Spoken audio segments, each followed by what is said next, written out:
திருவண்ணாமலையில் தனியார் குடோனில் பதுக்கி வைக்கப்பட்டிருந்த சுமார் 1.5 கோடி மதிப்பிலான செம்மரக்கட்டைகள் பறிமுதல் செய்யப்பட்டது. இது தொடர்பாக ஒருவரை கைது செய்த வனத்துறையினர் தப்பி ஓடிய 4 பேரை தேடும் பணியில் ஈடுபட்டுள்ளனர். திருவண்ணாமலை மாவட்டம் ஆரணி அருகே செம்மரக்கட்டைகளை லாரிகளில் கடத்துவதாக போலீசாருக்கு ரகசிய தகவல் கிடைத்தது.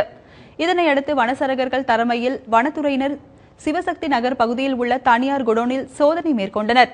அப்போது ஆந்திராவில் இருந்து கடத்தி வரப்பட்டு பதுக்கி வைக்கப்பட்டிருந்த சுமார் 1.5 கோடி ரூபாய் மதிப்பிலான 10 டன் செம்மரக்கட்டைகள் இருப்பது கண்டுபிடிக்கப்பட்டது. செம்மரக்கட்டைகள் மற்றும் லாரியை பறிமுதல் செய்த வனத்துறையினர் இது தொடர்பாக ஒருவரை கைது செய்தனர். மேலும் இந்த கடத்தலில் தொடர்புடைய 4 பேரை போலீசார் தேடி வருகின்றனர்.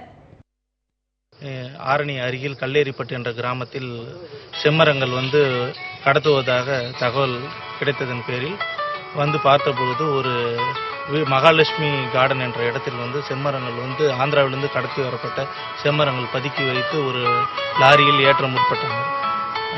தற்சமயம் இது சம்பந்தமாக அந்த செம்மரம் மற்றும் லாரிகள் அவர்களை பிடித்து விசாரணை மேற்கொள்ளப்படுகிறது.